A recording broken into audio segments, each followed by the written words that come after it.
Extortion. Noun. The practice of obtaining something, especially money, through force or threats. I would like to add a disclaimer to this video. I'm obviously not a legal expert, so everything I discuss in this video are my own inferences from the available facts and information presented in both lawsuits, Blake Lively's lawsuit and Justin Baldoni's lawsuit, coupled with my own opinion on the prevailing narrative. I encourage everyone to come to their own conclusions after first reading the entirety of both lawsuits yourself, which will be linked in the description below, embedded inside of an insider article. From there, you can actually access the articles and download them in PDF form. Something I found off-putting about this situation is some of the wording in Blake's original complaint that sounded really extortionary. Like she was only willing to come forward about perceived misconduct on set if she was no longer able to leverage it to her advantage by keeping it silent, meaning the allegations of Justin and his partner sexually harassing her were more advantageous to her if she kept them a secret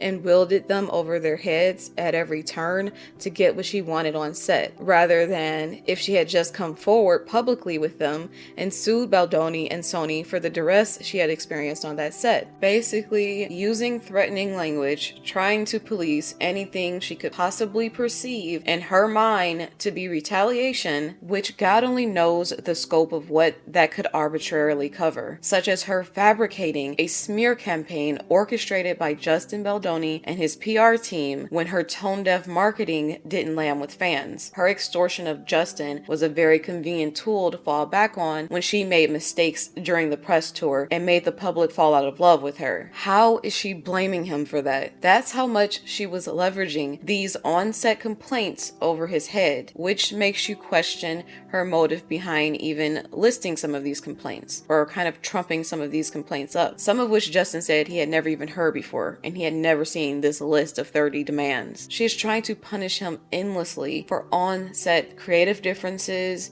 miscommunications, and some things that she perceived as uncomfortable that he didn't exactly see that way. And she used these complaints to completely take over his movie, even if her complaints were true, which is being extremely charitable because they clearly are not true. Justin's text messages prove a lot of what she said was completely distorted. Plus, Justin and his team categorically denies that anything sexually harassing or intentionally malicious took place. But even if they were true, let's just, for the sake of argument, say her complaints were true, they still do not, in any perceivable world, even remotely give her the authority to take over the entire production for this movie, even down to the final editing cut, and blackmail this man in perpetuity, even for her own self-inflicted downfall that took place months after the movie wrapped filming. That is the most sinister thing I have ever heard. And that isn't even the worst of it. They reportedly also removed him from the poster of his own movie, which he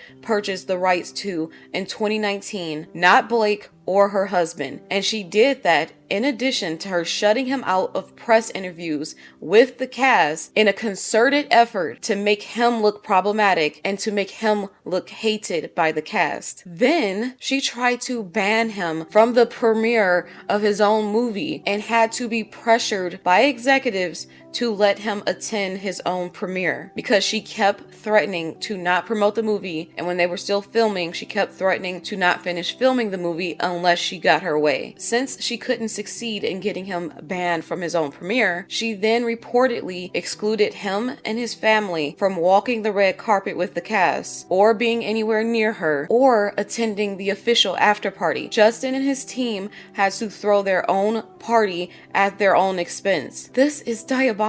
How is this not extortion?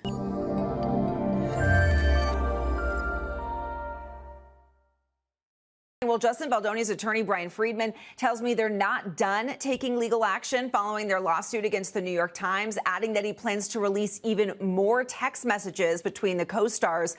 Friedman insists the truth is in those documents and that Blake Lively is the one who used her power and influence to take control of the film. Do you plan to sue Blake Lively?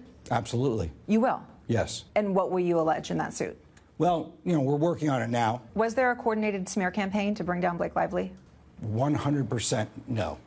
Justin Baldoni from the get-go said, I don't want to do anything negative toward her. I don't want to hurt her. Well, they've already released some text messages in their lawsuit against the New York Times. They show a lot. Blake Lively's first complaint and then subsequent lawsuit that she filed earlier this week had edited versions of text messages that, without added context, paint one picture.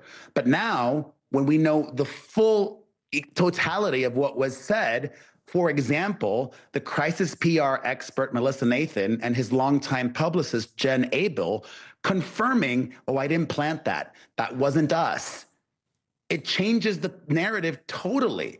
It seems apparent now, after I have poured through Justin Baldoni's lawsuit, to me that there was no smear campaign and everything happened organically as a response to what Blake Lively was saying and doing in interviews. Justin Baldoni is suing the New York Times. Looking at this case from a third-party perspective, I have to say Blake and her team and her collaborators at the New York Times seemed to have all the advantage about a week ago, and things were looking pretty bad for Justin Baldoni and crew. I stuck to my guns, however, before I believed her narrative until we heard Justin's side of things, because I knew it would shed more light on what really went down. Of course, there are two sides to every story. Some people say there are three sides, including the truth, and the overarching theme that has emerged for me personally, I don't know if anyone else has noticed this, is that Blake and her team have engaged in rather dubious behavior in many aspects of the situation. And that is behavior I suspect a team who is aligned with the truth wouldn't need to resort to. So why did they? In my opinion, they come off as bad faith actors. That, of course, by no means totally absolves Justin of any blame in the situation whatsoever, because I do believe there are some critical, teachable moments for Justin in this whole thing that I hope he learned. But it does mean that the original story we heard from Blake's team is not as credible as some people thought it was, just because her claims were explosive and shocking. And that's where the PR aspect of the whole thing comes into play. Her complaint, which is normally kept private, was leaked for a reason, and I suspect it was PR in nature. None of the available facts, in my opinion, demonstrates that Justin or Wayfarer Studios knowingly and maliciously behaved in a manner on set that would be harmful to the cast and crew. That's like the big thing for me here. Were they knowingly and maliciously behaving? I don't care about Blake's narrative about him being a sexual harasser and then the smear campaign. I just don't believe that for a second. But I am interested in whether or not they created a hostile work environment for more than one person on that set, because that matters. But to me, having viewed both lawsuits and all the available facts so far, because Justin's team said they have more facts to release. We've heard everything from Blake, so Justin's team said they have more to release, and I'm looking forward to that. But so far, it seems more or less like situations arose that, depending on different people's perspectives, were viewed in different lights and led to Blake possibly feeling uncomfortable at times. Blake keeps alluding to the fact that other cast members felt uncomfortable as well, but so far that has not been corroborated or substantiated in any way. So anyway, it does seem like some situations came up that could be viewed as uncomfortable depending on your perspective, like improvisations made during intimate scenes by Justin, whereas in other areas of acting, improvisation is praised and seen as a good thing and a hallmark of a true thespian. Or the question about her weight, which would probably upset most people. But again, viewed from another perspective, it seems perfectly innocuous. But I don't for a second see evidence in her complaint that Justin is a monster who intentionally and maliciously created an uncomfortable work environment and then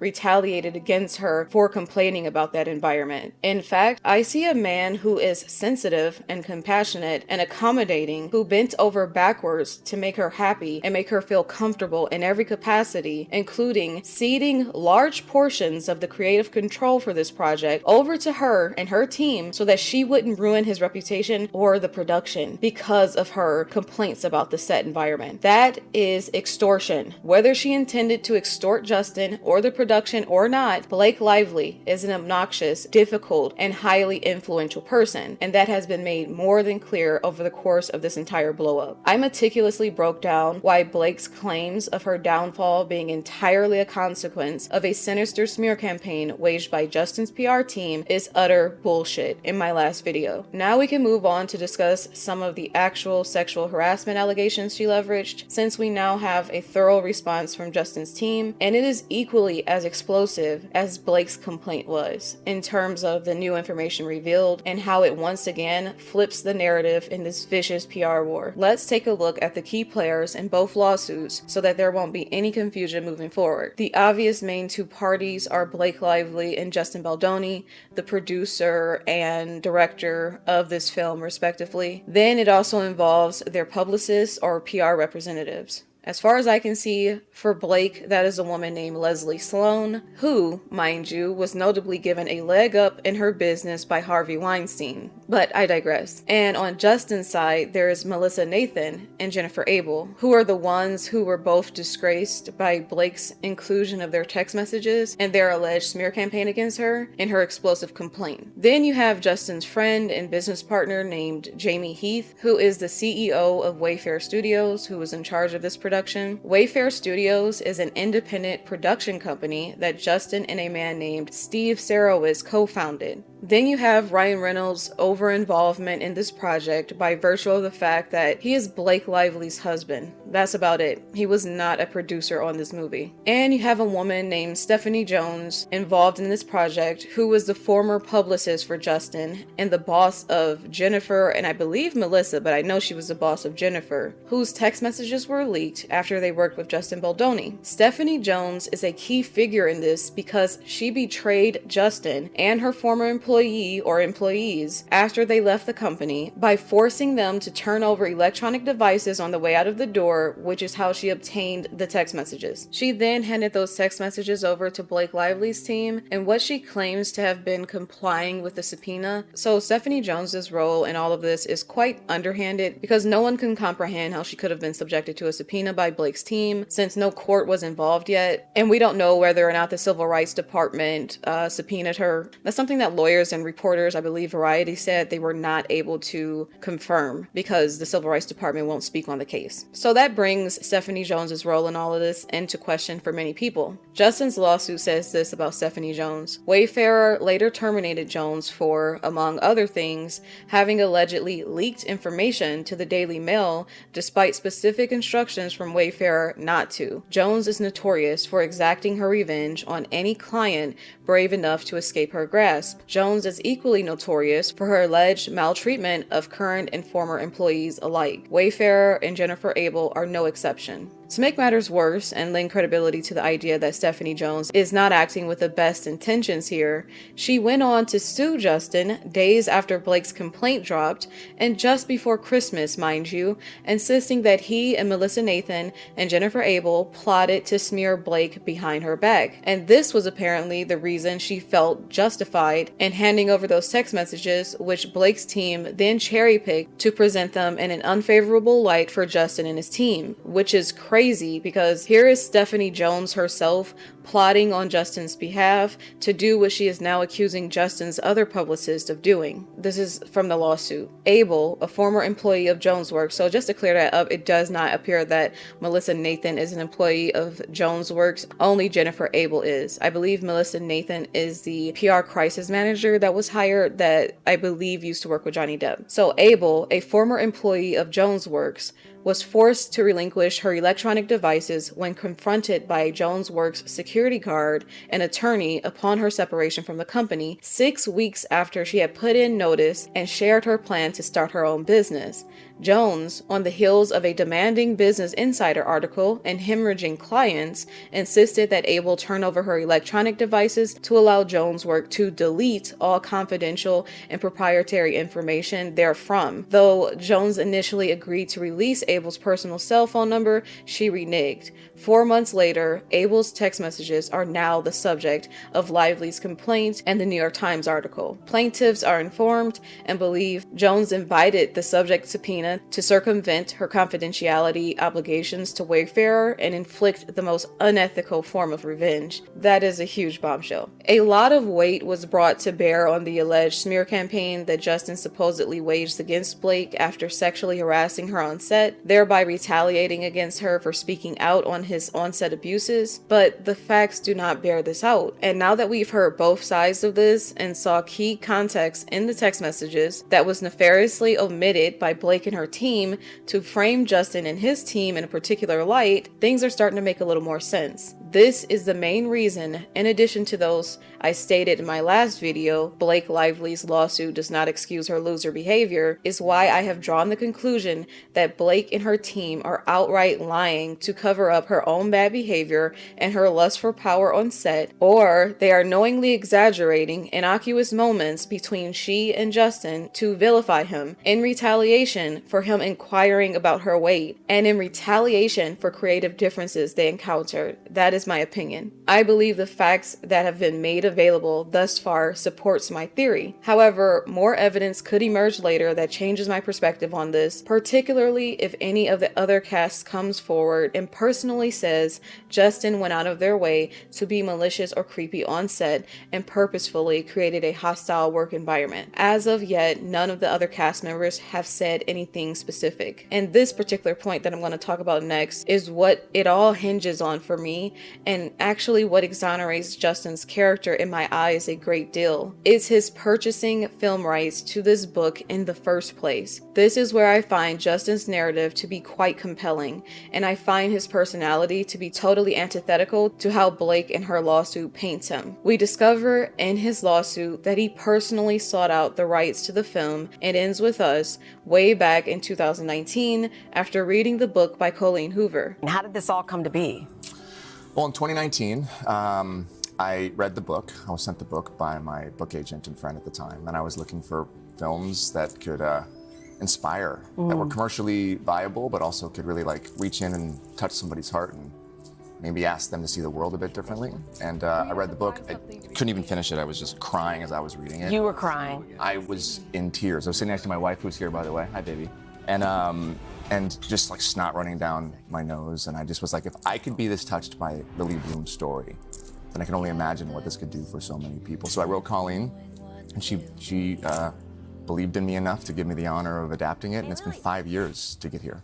Mind you, this is a couple of years before the book became mega viral on Book Talk in 2021, which lends credence to the idea that Justin was genuinely moved by the story and not its popularity or the profit he could gain from it becoming a viral sensation. He had no ability to predict the future, I suspect. The book was released in 2016 and sold only about 36,000 copies in that first year. Justin came along and brought the rights in 2019. It blew up on TikTok in 2021 and sold millions of copies after that. Justin insisted in his lawsuit and even in text messages, his reasoning for wanting to take on this movie were its themes of domestic violence and triumph of women who survived these harrowing experiences. And this was the case for him long before Blake got involved with this project. He also has a track record of speaking on what it means to be a male and redefining masculinity in a non-toxic way and teaching males how to be masculine and to be good to women. He did a TED Talk and wrote a book on similar themes and runs a podcast where he covers similar topics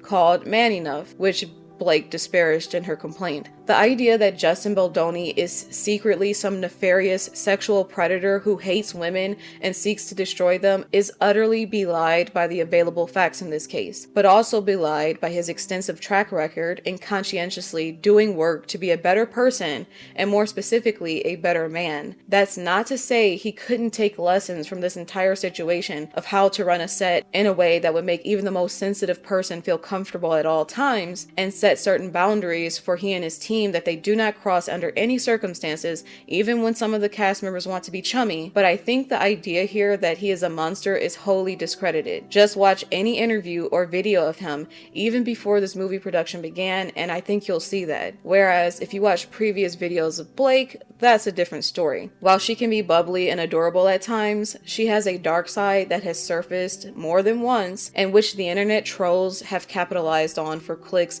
for months now. I do not believe it is fair to blame Justin for this, just because her downfall took place within the realm of the It Ends With Us controversy. Not only does her decision making with regards to these allegations and the timing of when she finally did come forward and why, only because her reputation has suffered a blow, discredits the allegations in my eye and makes her an untrustworthy, opportunistic, and calculating individual. That, in addition to how she gleefully still finished the movie and promoted it and used it as a vehicle to promote her other brand brands, while being dismissive of the darker themes of the film because she didn't want to perform the labor of having those difficult conversations. That further paints her in a discredited light for me, in addition to her actually making light of a direct and serious question when she was asked about DV by a reporter, which could not have possibly been a part of Justin's secret campaign to smear her. It also bothers me that Blake strong-armed a producer credit on this film after being so overbearing on the set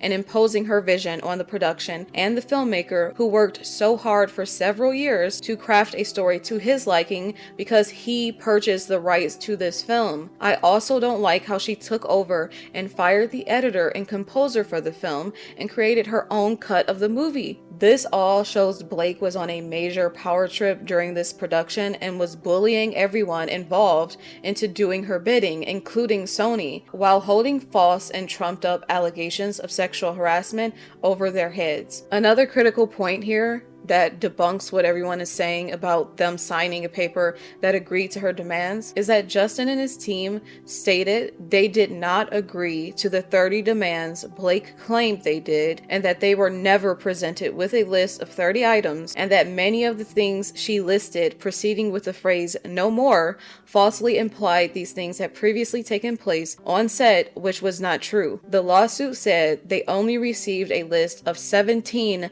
non-negotiable conditions that must be met before Lively would return to work, thus putting the fate of the entire production in balance. Though Wayfair disagreed as to the basis for requesting these conditions, which insinuated those demands were the result of inappropriate behavior by Baldoni and Heath, the terms were agreeable and some were already in place. For example, Lively demanded that an intimacy coordinator be present at all times when Lively was on set. In fact, an intimacy coordinator had already been engaged during the first half of production, so Wayfair took no issue with that request. So it's all a matter of semantics here. So it sounds like they agreed to these 17 conditions not as an acknowledgement of guilt on Justin or Heath's part, but as a means to get Blake Lively to return and finish the film, after they had already filmed so many scenes with her and invested millions of dollars into this project. And for the protection of everyone involved, they agreed to implement these things, some of which were already being implemented. They noted plainly at the time,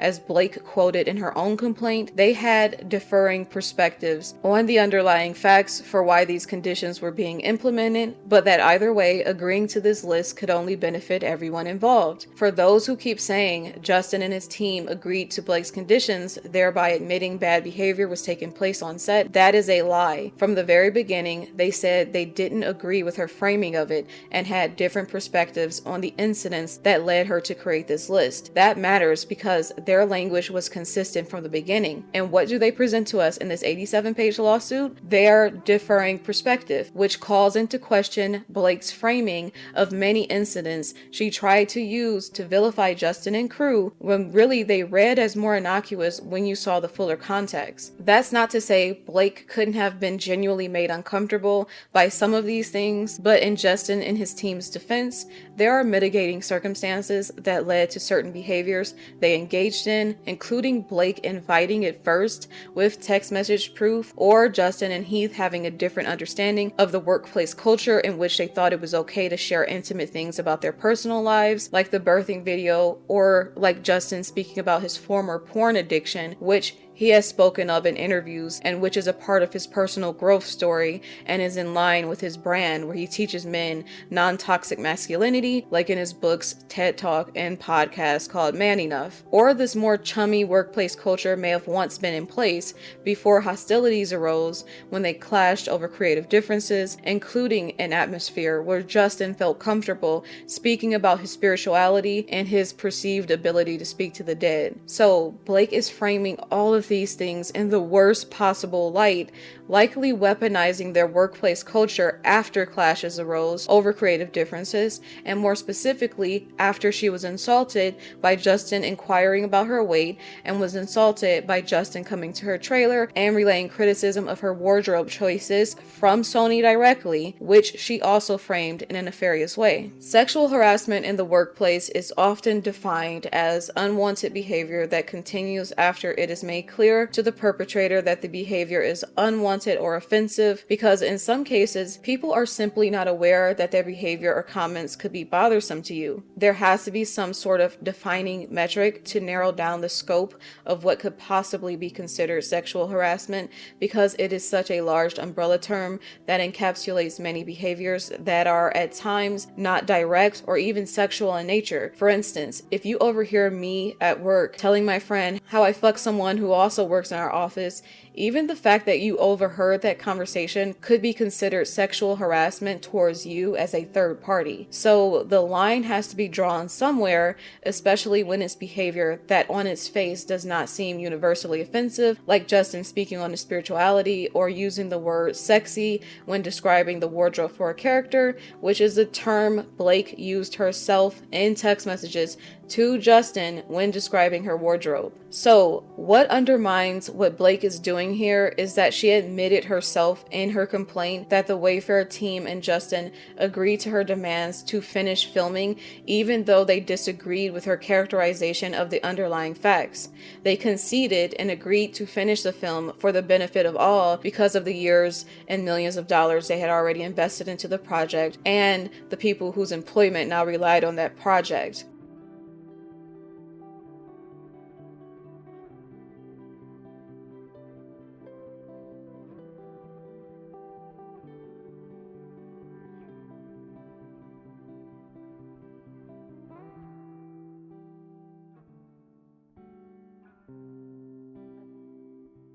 Blake then said filming progressed without issue after the meeting. This is her admitting that when she spelled out for them behavior that was unwanted, they ceased that behavior without question. Even she admitted that, although they assert she was misleading in how she presented those conditions to the public in her complaint, they said she added on many more demands in that complaint that implied inappropriate behavior on their part that they had never even seen before. Regardless, you cannot therefore frame them as malicious harassers if the behavior stopped once they were made aware of it. Furthermore, if we allow women to take any interaction with a man and interpret it in the worst possible light to vilify him, no matter his intentions, then we set a dangerous precedent for men to be destroyed with ease and at the caprice of any woman. Women like Blake, who vilify men through the use of deceit and for self-serving purposes, do a grave disservice to other women who are truly being victimized by awful men, like the very DV survivors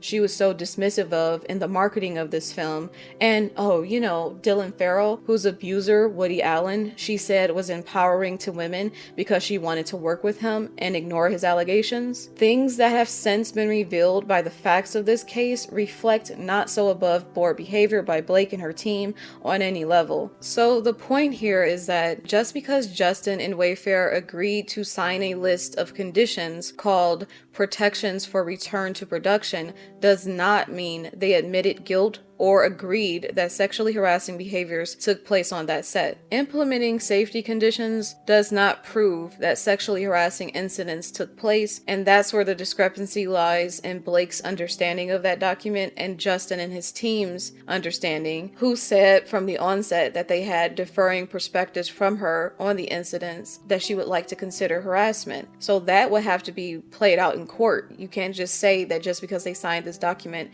it admitted guilt on their part. That's not necessarily the case, especially when from the beginning they said they disagreed with her framing of these things. A jury could see that. Here's the problem for me with Blake's complaints that have been utterly dismantled by the truth in the form of text messages and by Justin's perspective on things. In a post-Me Too era in Hollywood, Blake was well aware that sexual harassment allegations, even the mere allegations, would be enough to get this entire production, including the studio Sony, to kowtow to her every demand, whether the allegations had validity or not.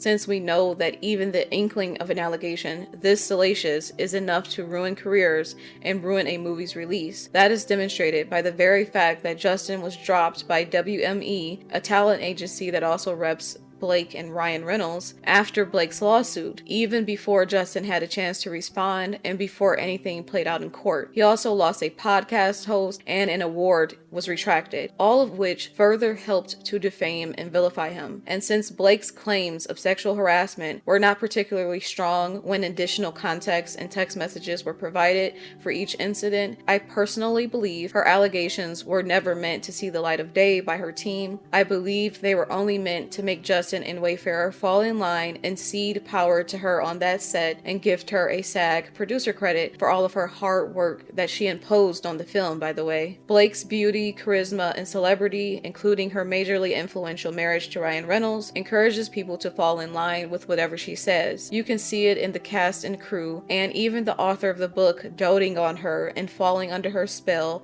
and marching to her tune without question. It comes as no surprise to me that even Justin and his team and Sony acquiesced to her endless demands and ceded more and more power to make her happy, to the point where she ultimately usurped the role of filmmaker, fired the editors and composers, and created her own cut of the movie in editing, and blocked Justin from being with the other cast when promoting the movie to further vilify him, and even tried to block him and his family from attending the premiere. That is diabolical. Just stop and ask yourself, how do we get from Blake possibly feeling uncomfortable on set to her firing the editor and composer and creating her own competing cut of the film, which Sony ultimately went with? Does that sound okay or normal to you? Why on earth is she exercising that much control over the movie that Justin brought the rights of, regardless of whether she was sexually harassed or not? Something about the amount of control Blake was exercising over the film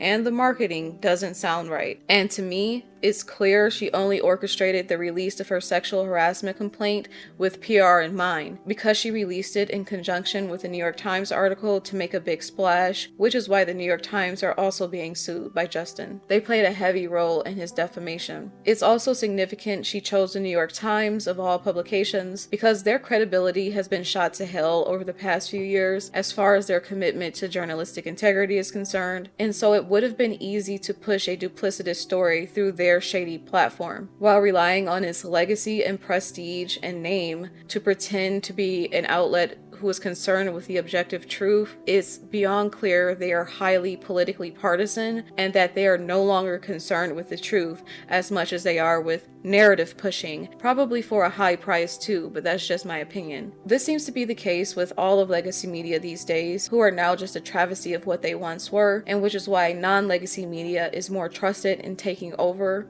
including YouTubers and influencers with platforms who are willing to report the news. The New York Times did not fact-check Blake on any level and just platformed her narrative regardless of the many obvious plot holes throughout. The most glaring example of this is them allowing her to blame her downfall on a smear campaign orchestrated by Justin, while totally ignoring her own toxic behavior, leading to the public's falling out of love with her, and while ignoring countless text messages they had at their disposal where Justin and his team repeatedly said the online takedown of Blake was organic and that they were not seeding negative stories about her to the press or using bots. This is not journalism. This is narrative pushing on the part of the New York Times. Justin also has text messages specifically saying he does not want bots being used to cast him in a positive light because it would make him look like he was doing a smear campaign. That's literally all in the text messages. And he said he was fearful of how it would make him look. So he asked his team if they were using bots and asked them to stop. And they said, no, we are not. We can assure you we are not using bots. They also mentioned repeatedly that they believe Blake's team is planting stories and using bots herself, which also helps to prove that their actions were defensive in nature, not retaliatory or offensive because she had on-set complaints. The New York Times then were incredibly underhanded in how they released their libelous article about Justin and his team. Justin's team was provided with a 4,000-word article at 9:30 p.m. at night, just before the holiday season, and demanded to point out any inaccuracies and provide on-the-record statements by noon the following day, which was a period of about 14 hours and was overnight, mind you. That, in and of itself, is shady as hell. If you're acting in good faith as a publication and in pursuit of the objective, balanced truth, not looking to help frame an ostensibly biased narrative in an ongoing PR war, then why would you operate like this, trying to disadvantage Justin and his team as much as humanly possible? They weren't allowed to even sleep that night, according to the New York Times. They were all supposed to scramble and have an emergency meeting all night, constructing a defense to this 80-page complaint during the holiday season, mind you. That is reprehensible. Not to mention, they gave them until noon the following day, but published it at about 10 a.m., thereby undercutting Justin and his team's impossible deadline by 2 fucking hours. That alone puts everything that follows in that New York Times article and its framing of the so-called facts in a dubious light. These are not journalists acting independently or who are particularly inclined to remain objective. They are henceforth shameless Blake Lively propagandists. What's funny about this also is that even the New York Times had previously criticized Blake's tone-deaf promotion of the movie. Justin's lawsuit points this out. Any negative press about Lively was unequivocally a consequence of her own actions. Even the Times itself acknowledged Lively's public missteps in an August 17, 2024 article titled, "It Ends With Us, the Press Tour Drama Explained." In it, reporter Shivani Gonzalez observed, Lively's promotion of the movie has included a push for her new hair care line, discussion of the clothes in the movie, and response to questions about abuse, which have been criticized as shallow and tone-deaf. Baldoni, by contrast, has emphasized the importance of raising awareness of domestic violence and providing resources for those in similar situations. Far from being the product of a calculated smear campaign by the plaintiffs, the backlash against Lively was the inevitable fallout of her own tone-deaf messaging and self-promotional tactics, amplified by her inability to read the room in addressing such a serious subject. Justin and his team are essentially saying that Blake was trying to extort them by leveraging false sexual harassment allegations and the threat of what they could do to Justin and the production, as well as leveraging threats to not show up and film or show up for promotion to unilaterally seize control of the entire production and marketing campaign, which she admittedly did with the help of her husband. This throws Blake's entire narrative into question. Here are the most damning counterpoints Justin made in his lawsuit, effectively destroying Blake's arguments in my eyes. Number 1, the intimacy coordinator. In her lawsuit, Blake claimed an intimacy coordinator was not brought on until she expressed grievances in the meeting with Justin and crew, stating that Justin was trying to add gratuitous sex scenes to the movie, which were not in the original script that she had initially agreed to. She also claimed Justin improvised unwanted kissing and discussed his sex life with her. First of all, I pointed out a discrepancy with the intimacy coordinator claim in my last video, where Justin Baldoni had been quoted in Harper's Bazaar India asserting that they had an intimacy coordinator from the very beginning and that he understood how vital a role these people play to make sure everyone is safe, and also because they turn out to be excellent collaborators. Not only does Justin point this out as a counterpoint in the lawsuit, he highlighted texts where he told Blake about the intimacy coordinator in April 2023, a month or more before filming began in May 2023. He offered to set up a meeting with Blake and the intimacy coordinator so that they can get FaceTime in right away, and Blake declined, saying she would meet them when filming began. This created a complication for production since apparently the sex scenes still needed to be composed, so Justin met with the intimacy coordinator on his own and worked out sex scenes, and in those meetings took extensive and dated notes,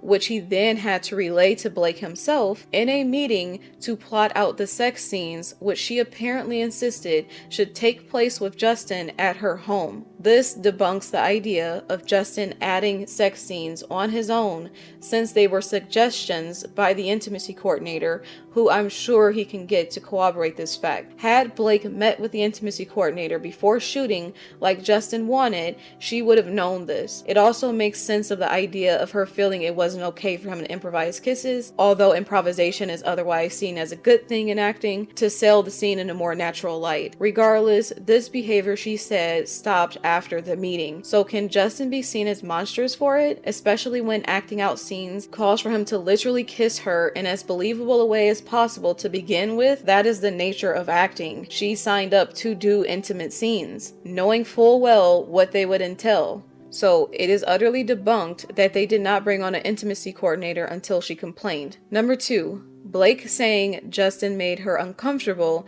by using the word sexy when discussing her wardrobe. Well, Justin provided text messages where Blake herself established that as acceptable language when discussing her character's wardrobe, because in the text she made a wardrobe choice based on the fact that she thought it would be much sexier and that it would make her check a girl out walking down the street. Justin claims Blake used the term many times in person as well, and thus set a precedent with that particular language when referring to her wardrobe for her character that he simply adopted himself, since she established that looking sexy was the aim of her character's style. So when he suggested she remove an overcoat while filming so that it wouldn't obscure her outfit and that it would be sexier, he was simply acting in line with the precedent Blake had previously set. For me, that tracks. Although Justin shouldn't employ that sort of language moving forward in a professional setting, as any woman can instantly turn it against him at will,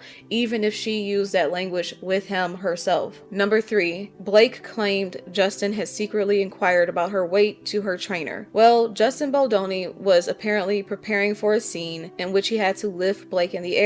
He went to a trainer Blake introduced him to and who was his trainer at the time and inquired about an estimation of her weight because he had back issues. Also, Blake claimed no such scene existed in the script where he had to lift her, whereas Baldoni's counterclaim said the scene did exist and that he had even practiced the scene with a stunt double. Despite the reasonable question that was asked, since Blake is literally 5'10" and not a petite woman, Justin apologized profusely. Still, Blake's husband, Ryan Reynolds, verbally accosted Justin Baldoni in their home in front of other celebrities to humiliate him, berating him so much that I believe it was a Sony executive, said that she regretted not stepping in to stop Ryan and that they had never before seen anyone talk to another person like that. This is yet another situation that can be easily corroborated or denied by that particular executive. Blake then refused to perform the lift scene in the film, according to Justin, despite the fact that it had been rehearsed with a stunt double. And to add credence to Justin's claim, there is indeed a scene in the movie already where Justin's character did lift Blake's character onto a counter, but this was not the particular lift scene in question. Still, it lends credence to the fact that he was worried about his back and that he did have to lift her at times. Number 4, Blake claimed Justin was crying in her trailer for hours about her appearance. Justin claims this meeting was professional and that it was a discussion prompted by Blake seizing control of her own wardrobe in the film and making choices for it that he did not agree with, and once more upsetting the production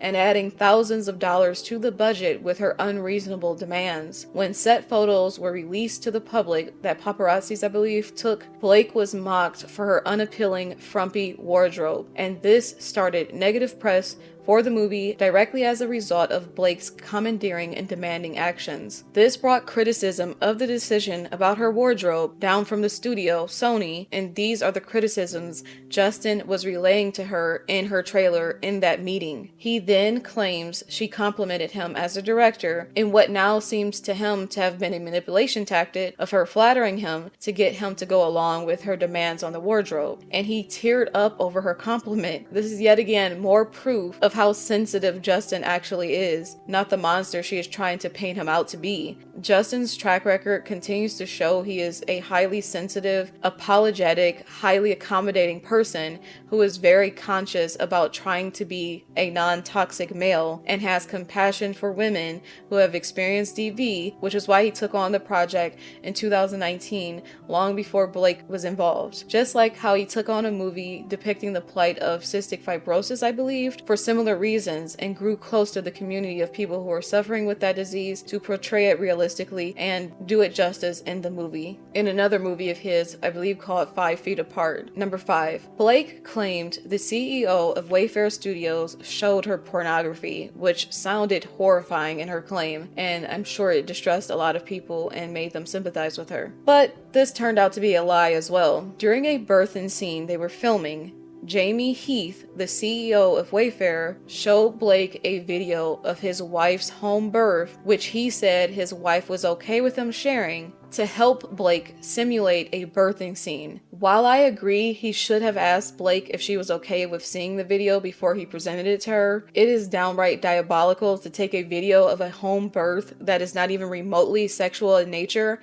and call it pornography, and frame it to the public that this man did this maliciously and intentionally meant to harm her. That is the problem with many of Blake's complaints. She is maliciously framing them to make Justin and his partner Heath seem like monsters, when the added context shows they were at worst social mishaps where they meant well and could definitely learn from, or at best they were innocuous and encouraged by their particular workplace culture at the time, or even encouraged by Blake herself, such as when she used the language sexy to describe her wardrobe, or when she invited them into her trailer while she was breastfeeding.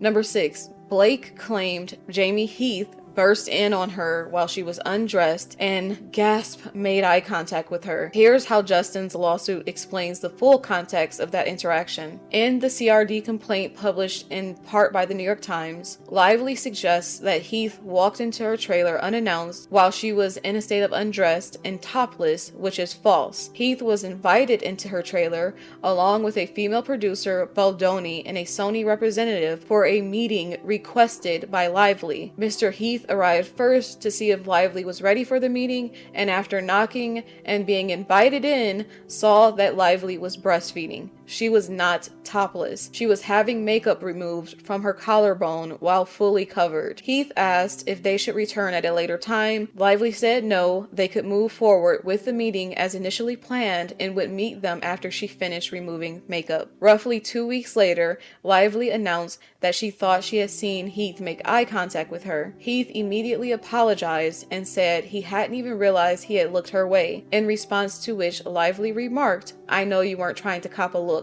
A reference to this incident conveniently showed up on a document months later, distorted like all the others out of context in a list that the Times later published as fact. Blake claimed, without specifics, that Justin and Heath would often bust in on her while she was breastfeeding. However, that has not been proven or corroborated, and Justin actually provided proof that Blake had established early on it was okay for them to be present while she was breastfeeding, and that she often conducted meetings with production while breastfeeding. Justin provided a text message exchange between he and Blake that showed she invited him into her trailer to run lines while she was breastfeeding. This shows not only was she comfortable breastfeeding in their presence, but also she invited them to be there multiple times and set the precedent that she did not mind. Number 8. Blake claimed Justin purposefully made her look bad in marketing by deviating from the agreed upon marketing strategy, which was keeping things lighthearted and positive, about florals, by him deciding instead to focus on the domestic violence themes of the movie and sharing survivor stories, which was a huge no-no in her eyes. The irony here is that Justin's approach is the only appropriate way this film could have been marketed without inviting a PR storm, with fans calling the marketing extremely tone deaf, as was the case with Blake, who decided to focus on florals and fashion and making jokes when asked about discussing DV with fans, and who used the movie's marketing as a vehicle to promote her husband's movie Deadpool and Wolverine, as well as promote her alcoholic beverages line and her hair care products. In addition to outperforming her in marketing with his genuine messages of compassion and support for DV survivors, it was always the plan for him from the beginning, who purchased the freaking rights to this film in 2019, long before Blake came along, to empower victims of DV through this film and to donate a percentage of the movie's proceeds to a domestic violence organization, I believe called No More. So the idea that Justin was only focusing on DV survivors to make Blake look bad by comparison is an utter lie constructed to exonerate her of her shallow, tone-deaf, and opportunistic behavior during the press tour that helped to lead to her own downfall. It is also more proof of how insufferable and narcissistic Blake is that she would try to vilify Justin for his approach to focus on DV survivors because of how it made her look in comparison. How about instead of demonizing someone for being a good person, you try to be a better person yourself? Did that ever cross her mind? Probably not. Number 9. Blake took control of the movie and shut Justin out completely towards the end, especially with the editing her own cut of the movie that Sony ended up going with apparently, although Justin's cut reportedly scored higher among previewers of the movie. She also was wielding the weight of her false allegations over everyone's head to get him shut out of the marketing with the other cast members, thereby making him look like the bad guy by having him segregated from everyone. She also tried to get him and his family banned from attending the premiere of his own movie, clearly to send a message, and when Justin wouldn't concede on this point like he had all of her other points, she then reluctantly agreed to let him attend. She was threatening not to attend herself if he attended, basically. When she finally conceded, he and his family were kept sectioned off from the rest of the cast, his red carpet time was limited, and his people were not allowed to attend the after party thrown by the studio, so he had to have his own separate event and foot the bill for it. Number 10. Blake claimed after she complained on set, Justin then orchestrated a smear campaign to destroy her through social manipulation and astroturfing, let alone the fact that she is completely ignoring that her downfall was self-inflicted based on clips of her being an insufferable narcissistic human being. She and her team unlawfully obtained and doctored and manipulated text messages from Justin's team to paint a false picture in support of her narrative. Justin's team also provided text messages of Blake's publicists speaking with reporters and seeding the idea that the entire cast hated him, meaning she was planting negative stories about Justin herself in these text messages to reporters who do what? They tend to report on the things they are told, especially by direct sources like a publicist. And then the reporter responded to Blake's publicist by saying they have gotten nothing anti-Blake from Justin's team. They insisted that repeatedly. So did TMZ. They also clocked Blake themselves by telling her publicist directly that Blake was tone deaf in promoting the movie. Not to mention, remember, the New York Times also said Blake's promotional strategies were also tone deaf, the ones who put this article out for her. That is coming directly from a reporter at the Daily Mail to Leslie Sloan, Blake's publicist, so that is proof positive Blake and her team were aware Justin's team were not behind her downfall, but went forward with these accusations anyway, because they needed a scapegoat. He also says Blake's publicist lies a lot and also tried to get him multiple times to say Justin's team was planting anti-Blake stories, to which he categorically denied that they had been sent anything. The text messages that Blake's team used to demonize Justin's PR team left out critical context, and some were even doctored to alter the text entirely. Such as this one thread where Justin's publicists are joking about a Daily Mail article that was completely organic and pretending they were behind it, even though they weren't. They were just joking and being sarcastic, and the full text thread illustrates that. So this is how that text exchange went down. Jennifer Abel, who was Justin's publicist, was speaking to Melissa Nathan, who was Justin's PR crisis manager, I believe. They included an article called "Could Blake Lively Be Cancelled?" ?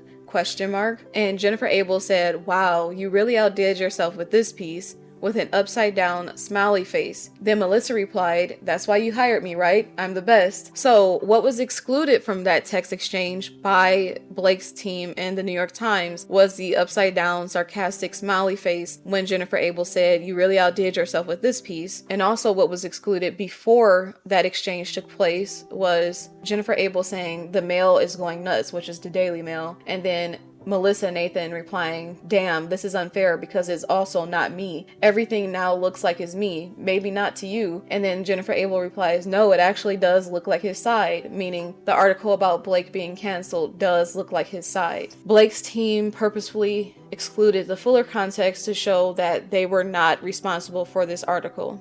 There are also countless other instances of text messages that show Justin and his team were not proactively planting or seeding anti-Blake stories in the press, and that they were not responsible for botted comments in support of Justin or against Blake. Blake also claimed that Justin worked with a man named Jed from Texas, I believe, to accomplish the astrosurfing she accused him of, but she showed no proof of this as a plan implemented by Justin and his team. And regardless of whether Jed did publish negative comments about Blake on Justin's behalf, which seems to be belied by other texts from Justin's team that they resorted to that as a strategy, but even if it was the case that they did write those fake comments, these sorts of comments would pale in comparison to the online canceling bandwagon that always forms when trying to take down different celebs. It's like a fever takes over the internet when the plebeians get their hands on a celeb who has misstepped in any way and begins to rip them apart limb by limb, bringing in all their past problematic behavior. We've seen the pattern again and again. Blake's downfall was organic and undeniably arose from video clips of her own awful behavior, which then led to other people making videos about her historical bad behavior. In addition to a totally independent reporter who published a video on YouTube about one of her worst experiences with a celebrity being with Blake Lively, and it made her want to quit her job. All of that was organic and not the result of Justin Baldoni's team. There is zero proof that they are behind any of that. Blake cannot be allowed to blame an unproven smear campaign of fake negative comments by Justin and his team on her obvious self-inflicted downfall just because she made on-set complaints. That's not how this works. That's bullshit. If anything, Justin's alleged astroturfed anti-Blake's comments would have just added fuel to the fire of her self-inflicted downfall at best, not caused it. Those thousands of TikTok videos and YouTube videos of influencers and random people stepping in to discuss Blake's downfall and contribute to it were also organic, as this is just the nature of the social media celeb cancellation machine. In case Blake hadn't noticed, the public hates elitists and celebrities now. They are no longer uncritically adored by the masses. This is a thing of the past.